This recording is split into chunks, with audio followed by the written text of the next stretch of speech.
Just the other day, I posted a video. Well, last week I posted a video on your Harley maintenance, like your K services, and what you are willing to do yourself and what you're not willing to do yourself.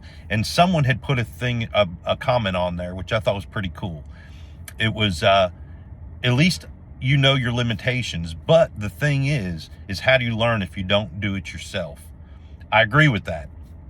So my question to you guys before I get to the rest of this short is, what are things that you will do on your own on your bike, and what are things that you would pay Harley or another mechanic to do for your bike? I'd be interested to see how deep everybody gets. I'll tell you, for me, I tend to stay on the outside of my engine.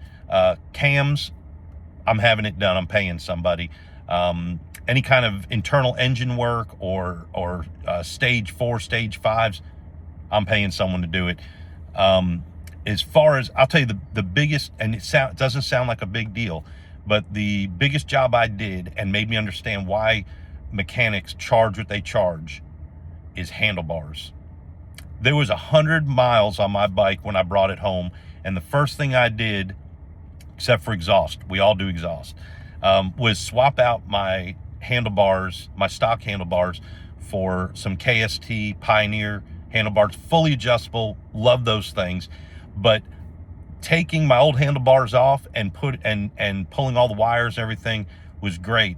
When I turned around after I had that whole thing laid out, I turned around, looked at my bike, I was like, what did I just do? I got to figure out, put all this back together.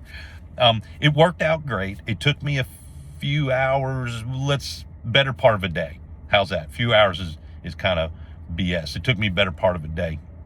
So once I got I slowed down, took a break, and once I started putting everything back together, is when I realized I might have bitten off more than I can chew.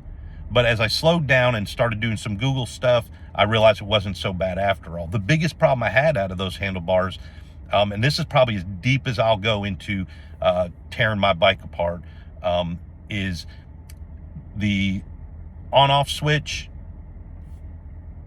right by your cluster. The tumbler in there got all twisted around. I had a YouTube, a way to get them things lined back up again. Easy peasy, 2 screwdrivers, got them lined back up again. But outside of that, that's about the most intense thing I want to do to my bike, and I'm not an electrical kind of guy. But again, what are the things you're willing to work on? Cam, you willing to dig into that bike, and what's your experience in order to do that stuff? Looking forward to hearing from you guys.